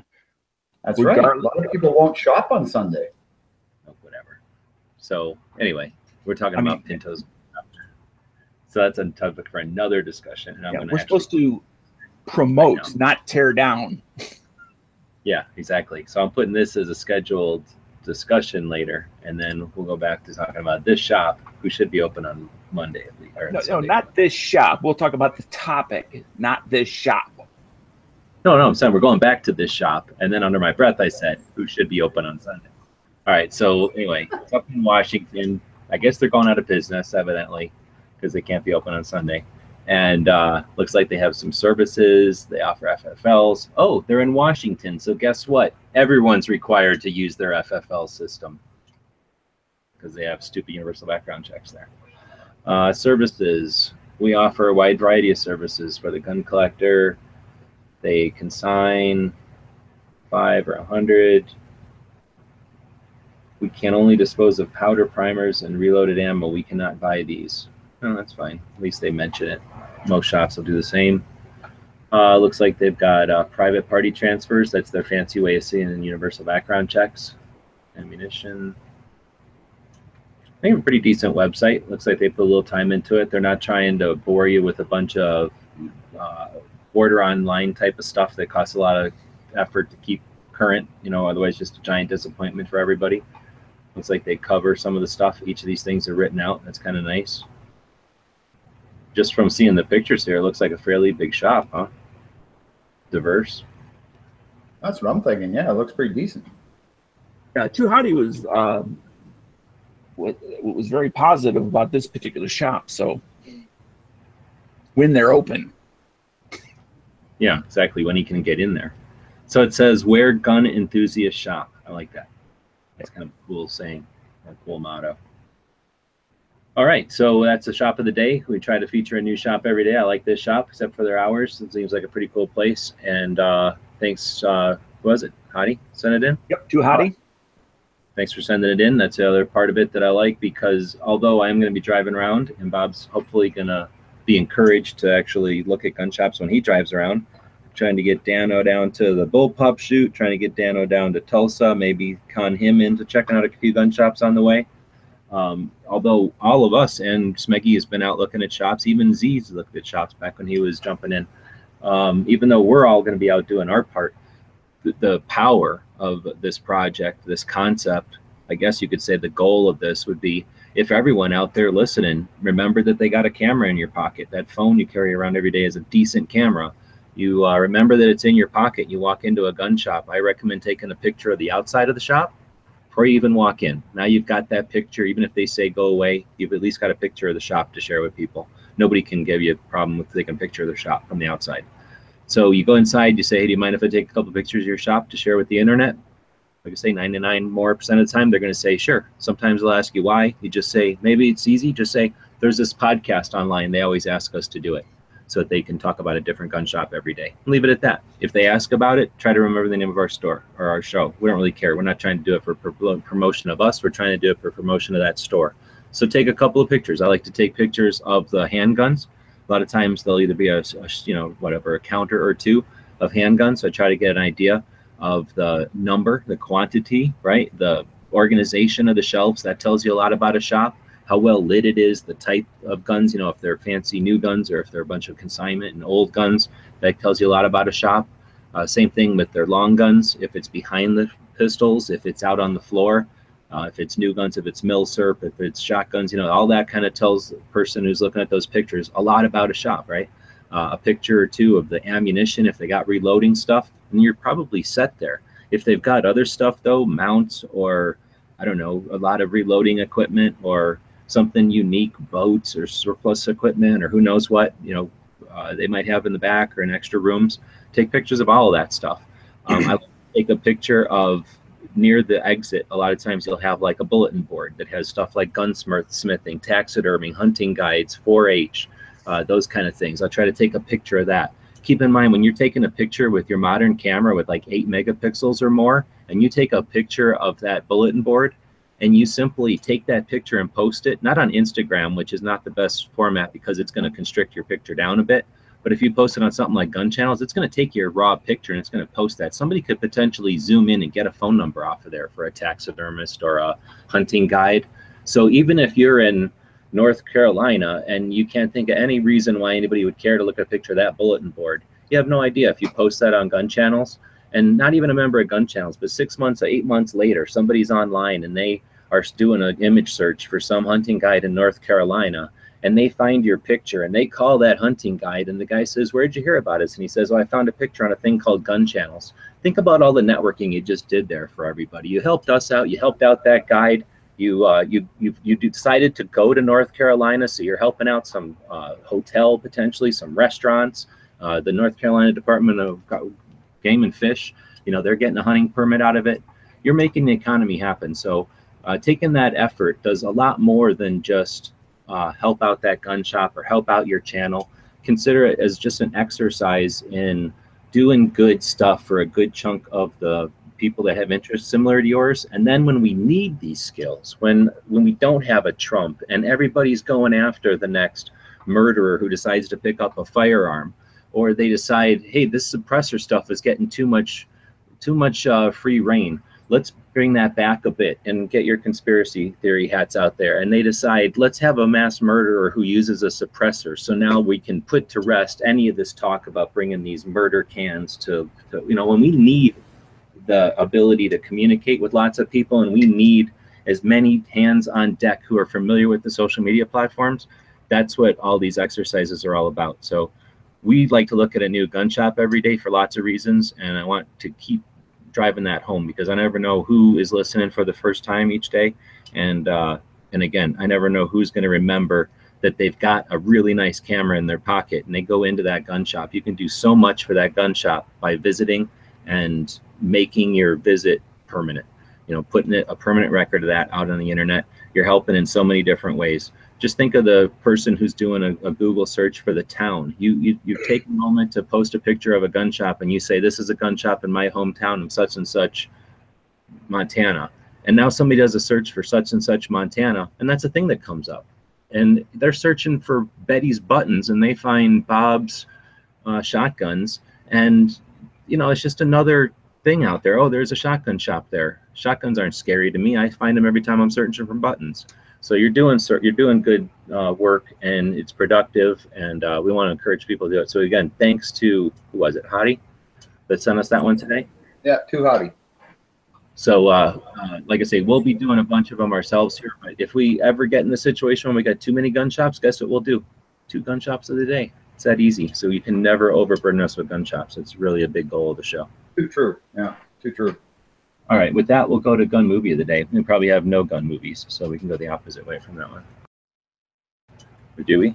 Anybody seen any movies? Let's not promote what we do not have. I'm all about if we don't have it, we think we can wing it. Has anybody seen any movies over the weekend? I mean, if we have a viewer suggested one, we'll talk about it. Certainly. I'm trying to think. Did I watch anything with guns in it over the weekend?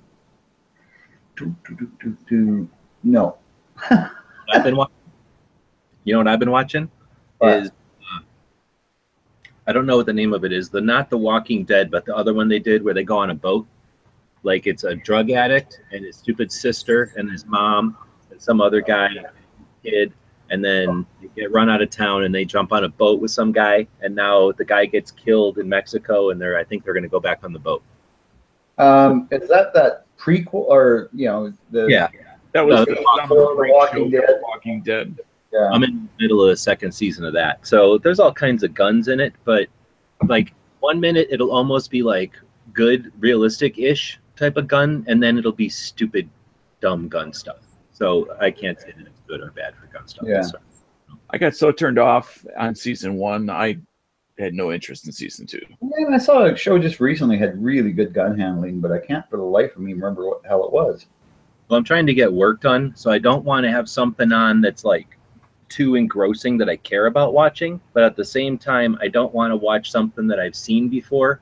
For some reason, I wanted to just watch something different or that, new. So I've been watching it in the background. And like I said, it's because some of the work I'm doing right now is like fiddle, fiddle, fiddle, and then wait, because my computer's not that fast. And when I wait, I like to have something I can look at that's engrossing, because I got to wait sometimes like 15 minutes.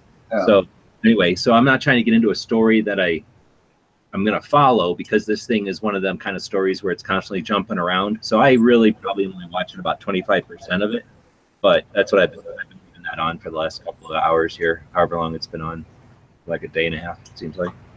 It's okay. I thought it was going to be a lot worse, except for like a couple of things. It's okay. It's actually, I like it better than Walking Dead, because there's not just nothing but unrealistic zombies constantly. Mm-hmm. You can all, if I've been watching lately. you can just think of it as like a apocalypse. You don't have to think about it as the zombie part. Yeah. Which is kind of a science fiction show, but lately there's been guns in it. And What's that's that? Preacher. And then the Killer's Saint, the Saint of Killers. A soldier fought in the South during the Civil War. And of course, he's long dead. But he has both a cavalry sword from the South, as well as 2 what look like single-action army pistols, real long, gigantic barrels and cylinders. What show is this? It's called Preacher. It's on AMC. Preacher. Oh, yeah. And this character repeats itself throughout the second season. Okay. Yeah, I don't know. It's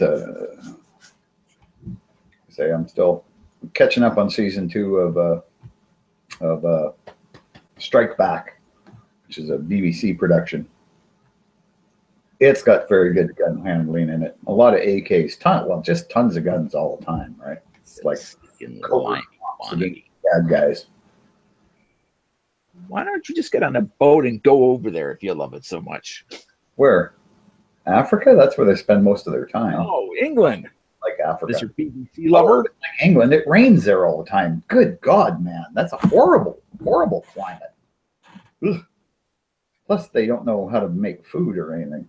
Yeah, they just can't cook. And they have no freedom. I follow on my food channel. I follow this one like English person, and yeah, everything they ever make or take picture of has baked beans on the plate. And half the time there's like lima beans. I don't understand anybody who eats a lima bean. Baked beans like we do baked beans, or baked beans just the bean minus the sauces and I put lima beans in chili.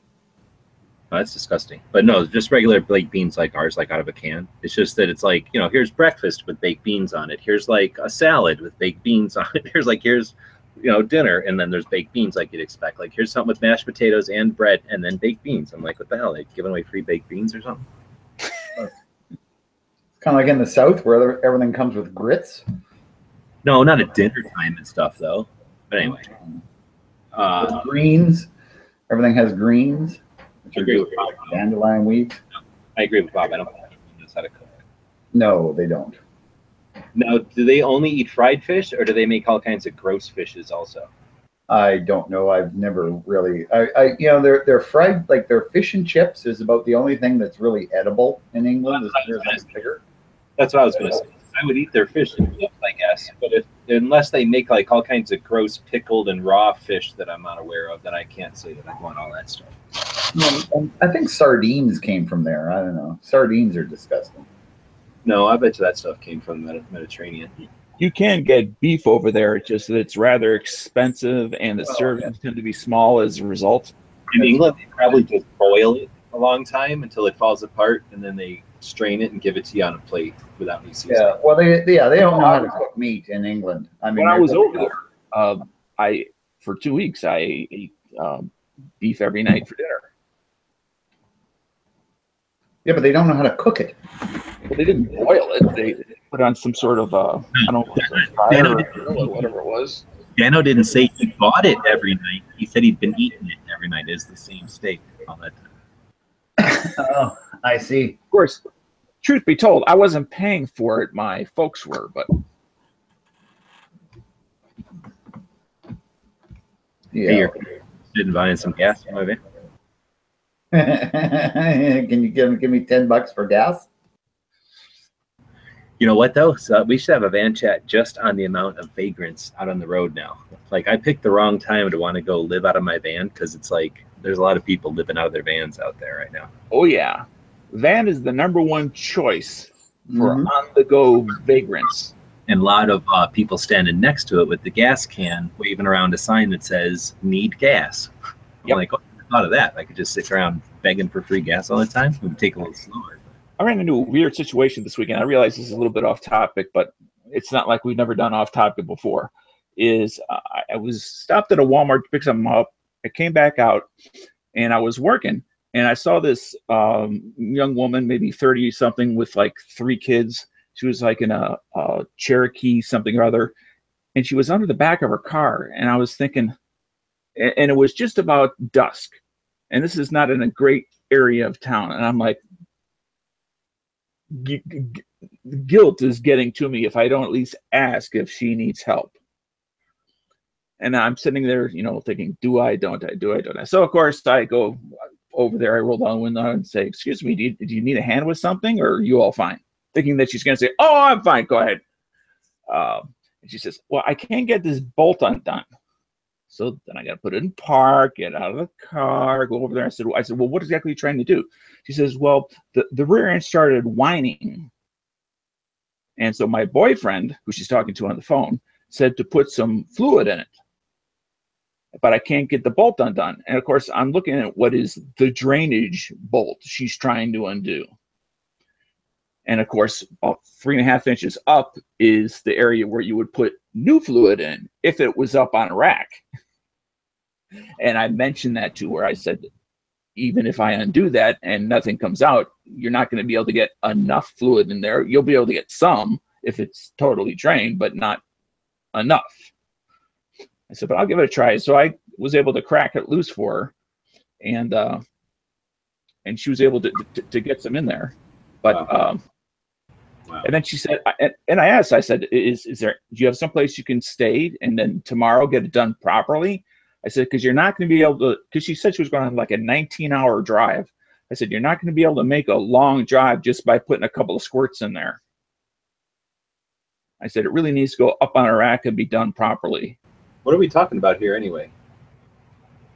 What part We're was... talking about broken down vehicles in Walmarts.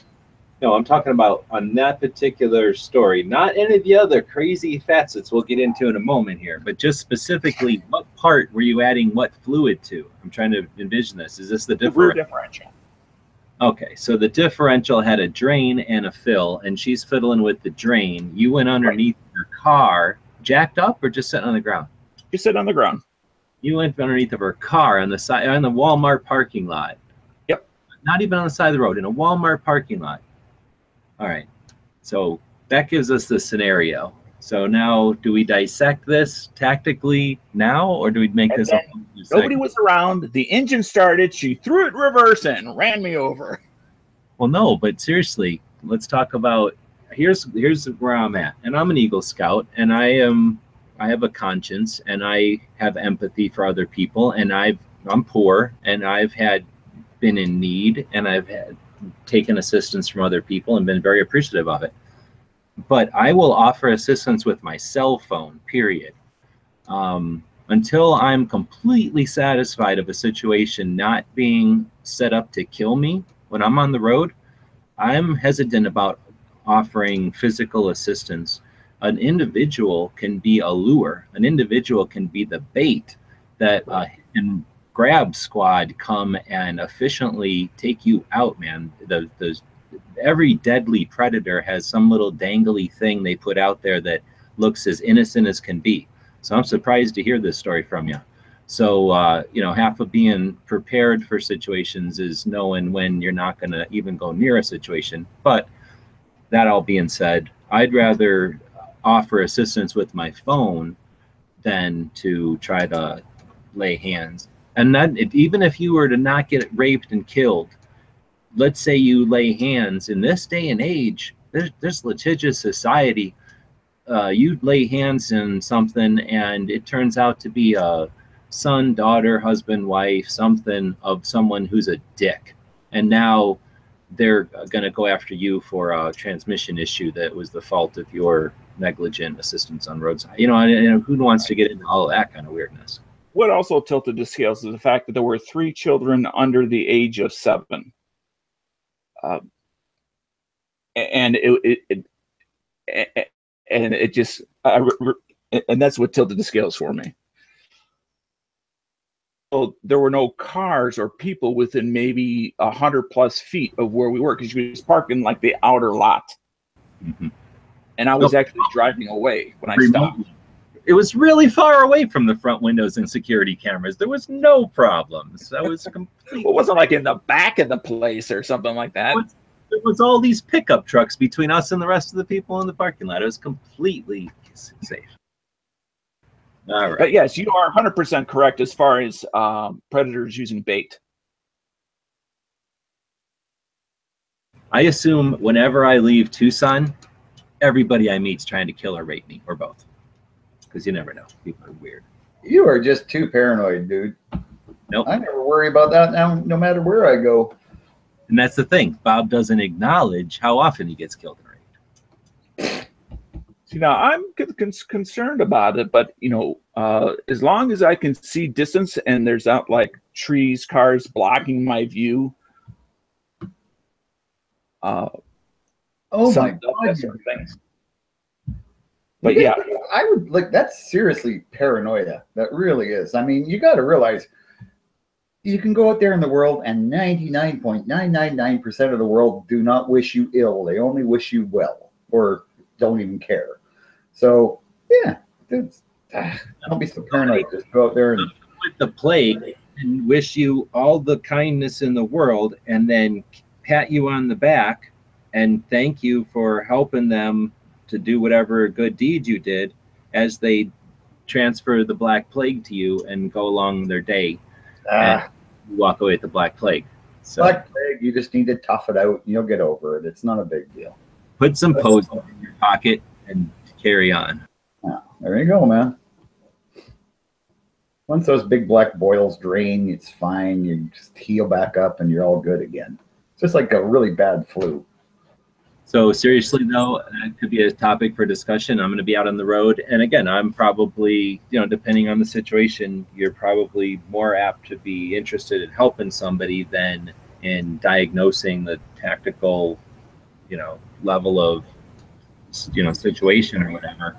But over on the YouTube side, Kate is saying a friend of his was shot while helping a girl with a spare tire, or helping her out with a spare tire. So I think it's always necessarily like, oh, here, you're getting set up to be raped and killed. But what if you're just helping some girl on the side of the road and her drunk boyfriend comes by and misinterprets, and all of a sudden you're in just a hassle? Or now your car is keyed or something stupid, or like, you know, runs India, or you just pull over to help somebody and you end up staying there, and you pulled over to help them make a phone call, and you end up farting around, and you didn't pull over enough because you didn't anticipate being there long term, and now your car gets clipped by a semi. I don't know if you've noticed, semis think it's cool to like whip their trailers around nowadays. Either they suck at being semi drivers, or they think it's funny to like whip their their trucks, their trailers around. But I noticed a lot of trailers being whipped around out on the highways nowadays, where you never noticed that back in the day. So, and so something just something like that, like an accident or intentional, bam, you get clipped. Now you're talking serious cash just to fix something because you were trying to help somebody. When box trailers are empty, the wind can look like a tail whip the back end of that thing around very easily. Now, there's guys do it on purpose. When you drive for a living, you know when that's going to happen or when it can happen, and it happens controllably way too often. Like when somebody's being a dick, you can watch a guy being a dick through traffic, and as soon as he drives through about 3 trucks, it'll start happening. They slow him down real quick. Yeah.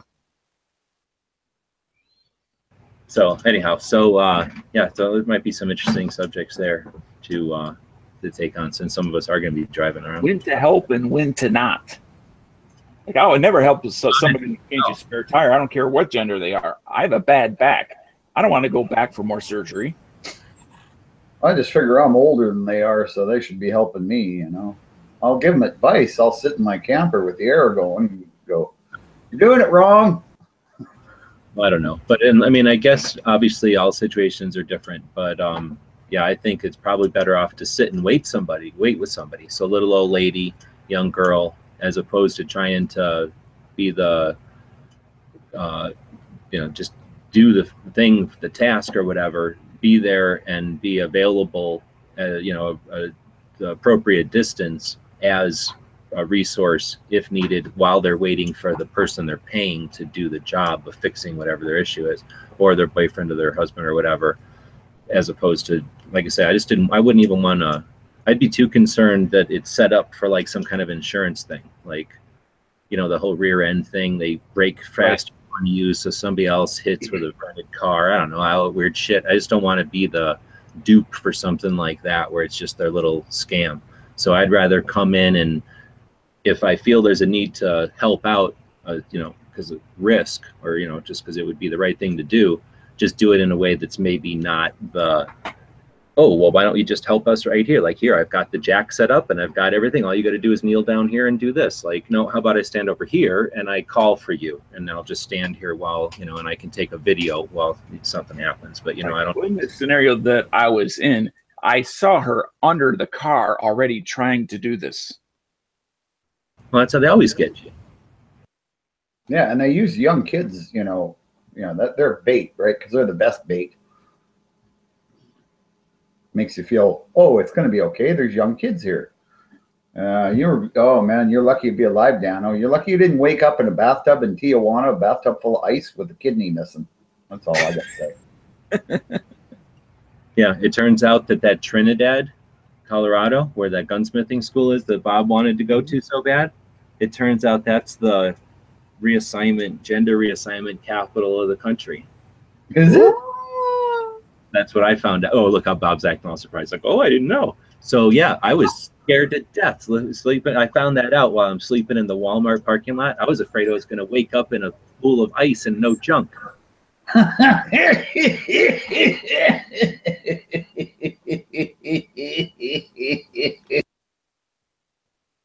You're like, that's my junk.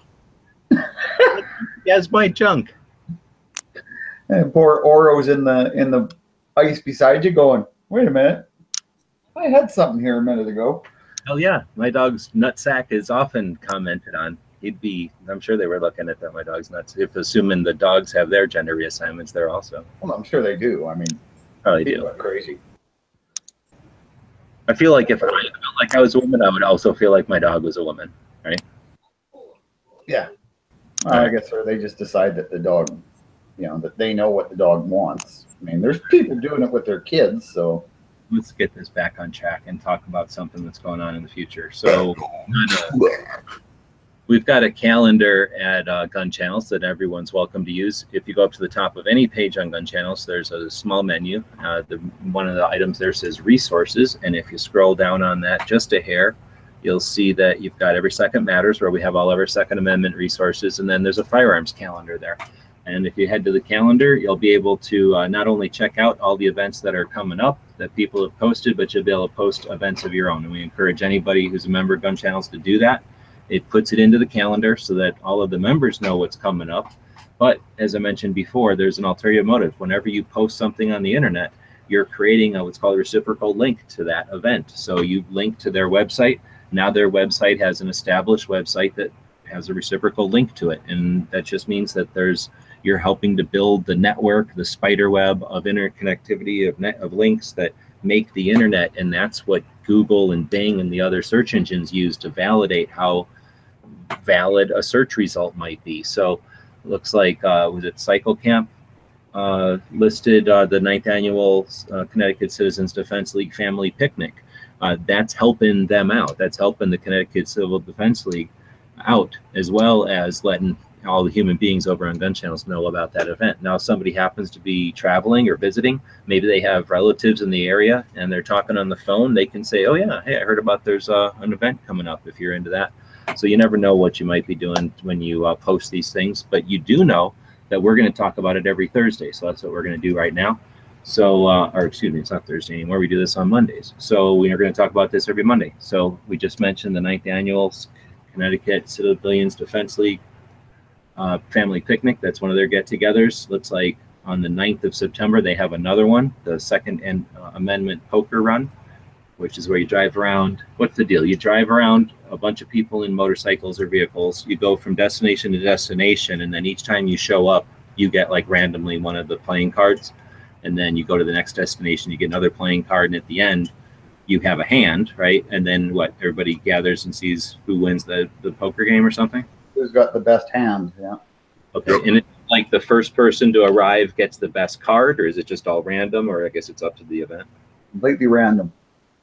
I'm always win. Oh boy, you know, Maybe What? he puts his what voice on. happens when you let old people have toys? So on September 9th, which is a Saturday, it's a couple of weeks away, Dan will be at the Bullpup Shoot in Illinois, which is where a bunch of people get together at a shooting range and shoot the bullpup style guns that the kids like so much. Tombstone's Territorial Days is coming up in September as well. Every month they have a theme out there in Tombstone, Arizona. So there's like, reason to go out to see the area different months. Now that the band's working, that should be a quick run. And as it gets cooler out, that'll be an easier and easier, more comfortable run for the dog and everything. So hopefully I'll cover more of that stuff.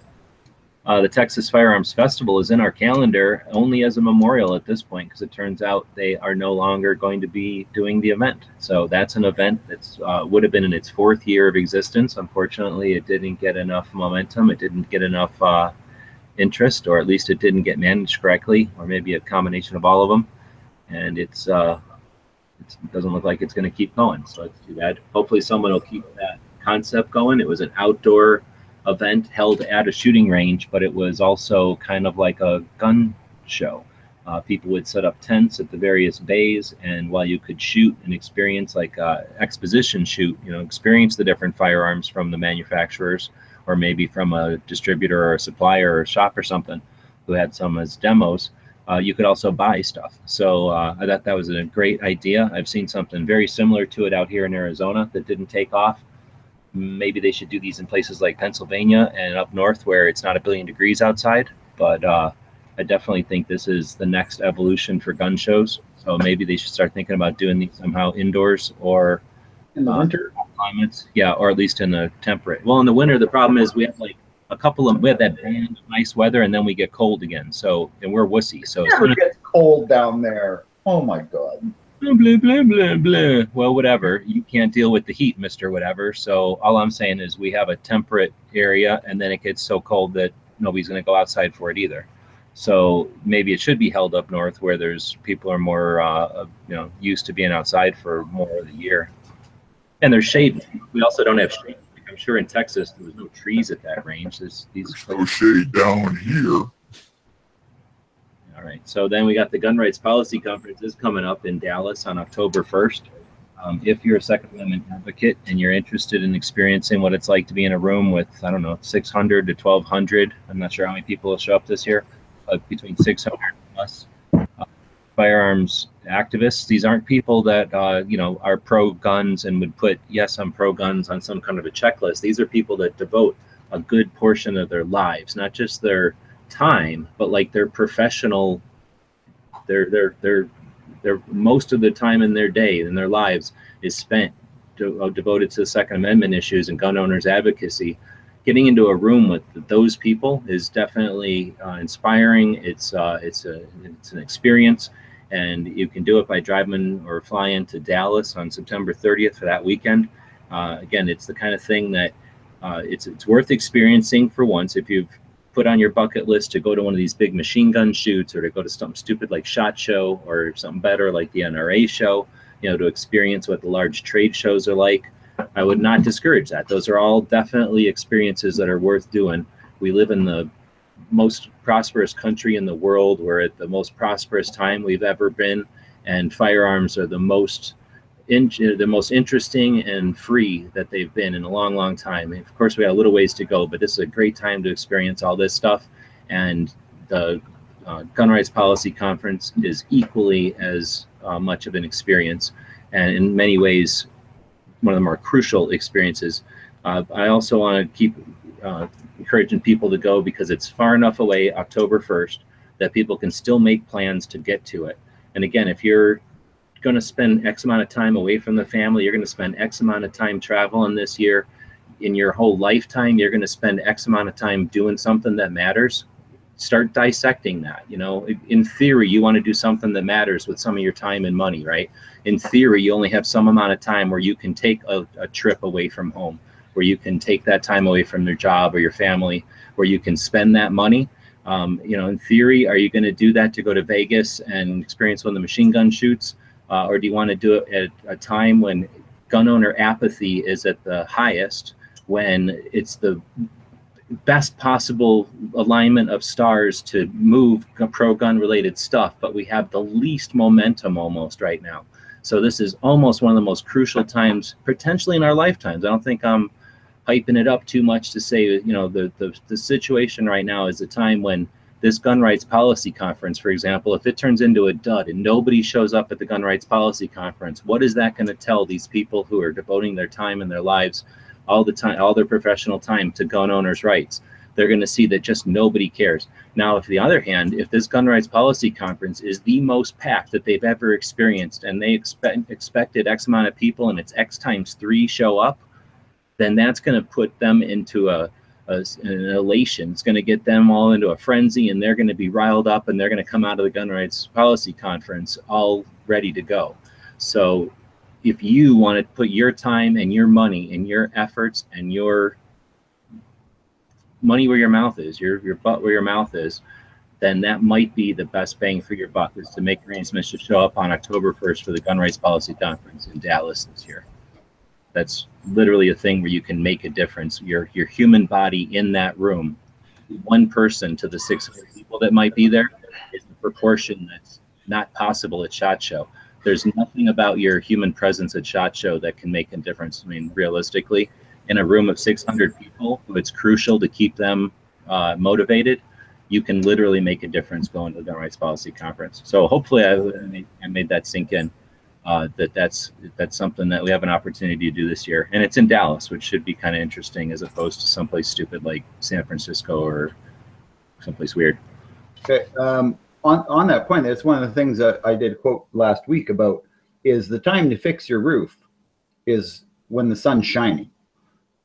So the time to get laws passed is when things look good. This is the time to get them done.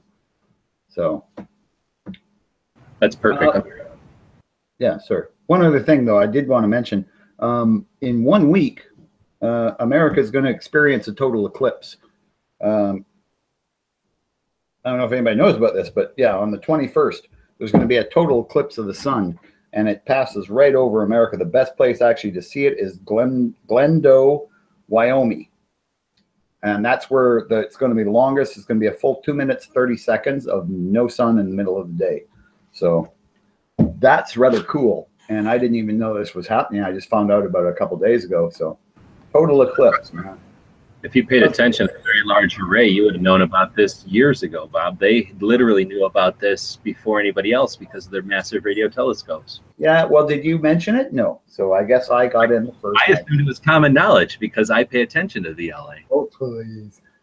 Yeah, but it is going to be very cool. And if anybody's in the area, it can be up around Eastern Wyoming is apparently going to have clear skies, and that's the best time to see it. Apparently, it's just an amazing experience. I've experienced it once, but I was in a restaurant when it happened, and I came walking out and went, "Why the hell is it dark? Did I lose like part of a day?" So that was my only experience with a total eclipse. But yeah, it's a very cool thing apparently. So yeah, it's going to be kind of coming from east. And then you drank too many beers at lunch one day, and there was an awning. Well, I wasn't sure. I was like looking at my watch, going, "Well, how the hell long was I in there?" Because it was like noon when I came in for lunch, and it was like pitch black when I came back outside. It was like, what the heck? Cycle says that he heard the eclipse was Trump's fault because he denies global warming. Oh. I heard it was Hillary's fault because, never mind. I'm not going to go there. Whenever Bob thinks about Hillary, total eclipse of the heart zone. Well, we do know about Hillary and DB, though. They were a hot item for a while. That's just fun. All right, so I'm going to go look at today in history. Or we could talk about today's gun, because it's kind of cool. I already got the history page up there. All right, we'll do history first, then we'll do the gun. That click took a lot of effort. In 1457, well, I also start scanning. In 1457, the first book ever printed is published by a German astrologer named Faust. He is thrown in jail in Paris. Authorities concluded that so many identical books meant that he had a deal with the devil. So, printing press, which came from the wine press, was so scary. That tech was so scary that he was persecuted. That was in 1450. Well, the dissemination of information is threatening to the powers of that time because now it's open to people to actually read what the word says rather than just being told someone else's interpretation. Well, people didn't, from my understanding, I wasn't alive, my understanding is that the first mass printing had to exist before people could read, because before that it was just the elites that even knew how to read. But I think that you're also reading too much into it. I think it was just the concept of seeing, they'd never, can you imagine never have seen two things that are identical? Everything had always been one off, and then seeing things that are dead on identical, that was, I think, the freaky part to them, not the concept that what it would mean in the long term. But I don't know. That's exactly right. It had to be witchcraft. He had to have demons doing the printing because human beings could not do that many copies that exactly. So it had to be supernatural. And plus, how much you'd have to have a whole church of monks to create copies, right? And this right, and they wouldn't be the same because like some monks were way better than others. Yeah, even the colors would just be different because of the inks would be different days and stuff, different mixes. Mm-hmm. Anyway, 1947, Pakistan became an independent country. Yeah. And that was about it. Anybody born? Steve Martin was born today. And Gary, I like his banjo playing. He's a wild and crazy guy. Gary Larson was also born today. Halle Berry was also born today. There's some history. Now we'll go back to some kind of gun history here. Some kind of weird gun Bob has in the list here. What you got, Bob?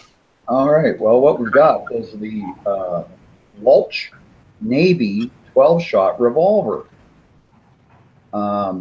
It's a really unique gun. A bit funky in the way it is a 12-shot.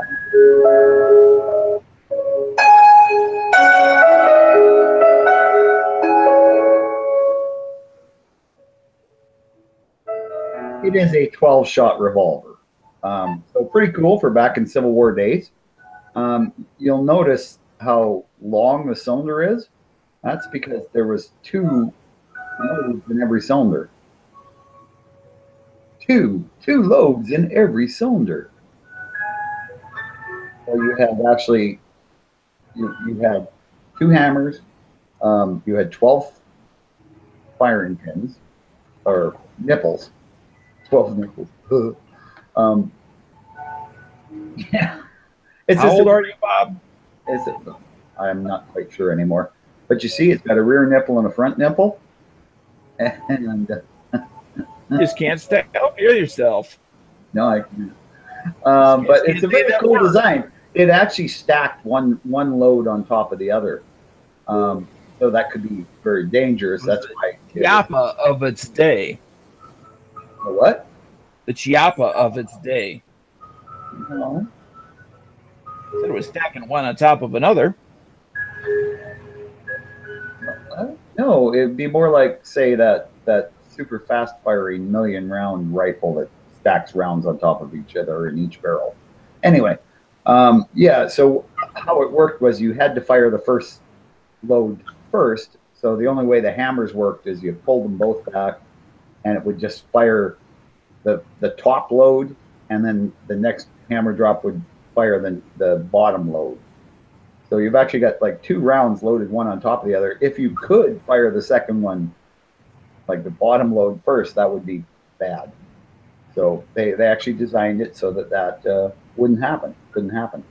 Very interesting concept. And other than it would have just took a heck of a long while to load, it's kind of neat when you think you got 12 rounds, right? That could be handy. Until Guy 13 shows up. Well, at that point, you pull out your other revolver. Well, it looks like your first load goes to this primer, and there's a little channel, like a little hump Mm-hmm. on top of the cylinder, and then that sneaks down and burns this off. And then there was just this little screw holding that cap on, so no pressure came out here. And then that would shoot. That would compress this first one even more, I guess. So I wonder if that seated it weird. Anyway, then that would shoot, and then you'd shoot this other hammer, and that would hit this primer, and then this one would shoot out. So it would be like boom, boom, and then rotate, boom, boom, and then rotate. Yep. Interesting. Yeah. Well, I mean, it was a way to have a like 12 rounds back in those days. That was a lot to have in a handgun. Now they were a massive handgun, of course. So in that way, it was kind of like the not the Rhino. That's that 410 shotgun one, and it was a huge handgun. But it was a way to get more rounds into it. It worked. It was a little finicky in the field, but other than that, you know what? Yeah, once you good luck getting it wet. Good luck getting it wet. Oh, any black powder revolver, good luck getting it wet. Yeah, but now you got twice as much work clearing it all out. Oh, yeah, but yeah. Still going to be a pain in the ass getting a black powder revolver wet. But yeah, so it's what it is. I think it's a really interesting concept, and it was just a way that they were trying to figure out how to get the most rounds they could into a revolver. So early days, high capacity cap and ball revolver. Why not? I think it's kind of neat. Well, I think the answer to why not is how long it lasted, because it was goofy. It was also used as a pocket pistol, a 10-shot revolver. Well, I don't know about a pocket pistol. No, they made a smaller one that was a 10-shot. So, But you don't know what's going to work unless you put your full faith and effort into things and find out, oh, this really doesn't work after we put 6 months. But it did work. Yeah, but the thing is, it did work. It just, there were problems with it, of course, as there are with lots of the early revolvers and handguns. It was an interesting concept. It turned out to be a dead end. It's still, I think, an interesting concept. And look at that thing we have now that's, oh crap, I can't remember what it's called, but it's a multi-barreled gun that has rounds stacked on top, and it's one of the fastest firing guns. It's like 1 million rounds a second or something. Oh, with the electronic ignition? Yeah. Dano, turn on your thingy there and say Metal Storm. Right, Metal Storm, that's what it's called. Now, Dano is too slow with that. You can't just ask him to turn something on, and it's not going to happen anytime soon. Metal Storm. There you go. All right, so I think that's it. So that's our stuff for the day, and we'll be back here tomorrow with episode 377 with our Second Amendment issues, the necessity. Let's see, explaining the necessity of the Second Amendment without sounding like a radical or using cliches. We'll talk about the state of Texas. So if anybody from Texas, we have a couple of listeners from Texas. Maybe somebody would like to come on and join us for that. More than welcome to. We have a wild card segment on Tuesday. If you've got an idea for a permanent Tuesday segment that would match with our Second Amendment issue and our state of the state, let us know in an email, dailygunshow@gmail.com. Otherwise, if you have just a wild card segment for tomorrow for just the day, feel free to let us know again in email or in the comments. We'll stay tuned for that. We'll do our normal stuff like our gun shop of the day and all the rest. We'll be back here then. Today's Monday. So we've got Never Enough Ammo. Looks like he's going in about 3 minutes here. A little while after that, usually about an hour or so in, maybe a little longer, HVS will do his Locked and Loaded show. Occasionally on Mondays, We Like Shooting will post their shows over here. And there's all kinds of stuff happening throughout the rest of the week. You can always find the schedule of live shows over on Gun Channels/live. And anybody who's making live shows, keep that in mind and keep your schedules updated over there.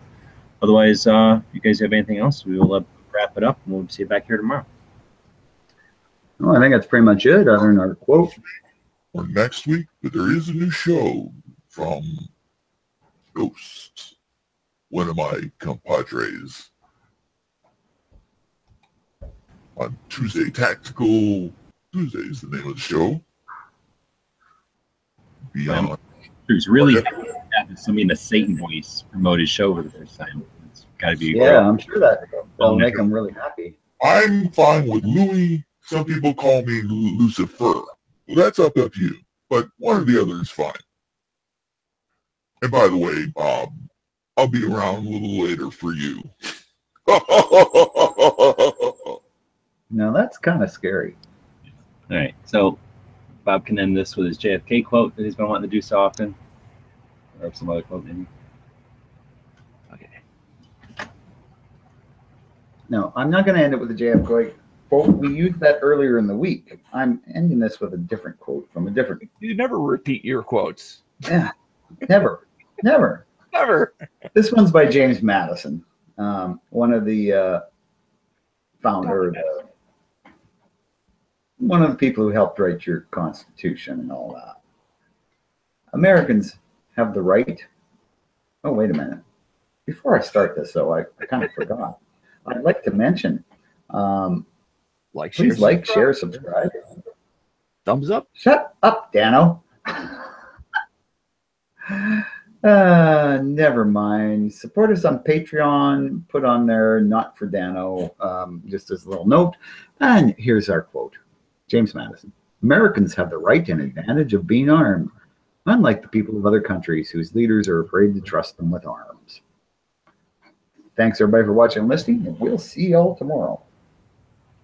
The guys and gals at gunwebsites.com encourage you to take a CCW class every year, practice at least once a month, and carry every day. Thanks for watching gunwebsites.com.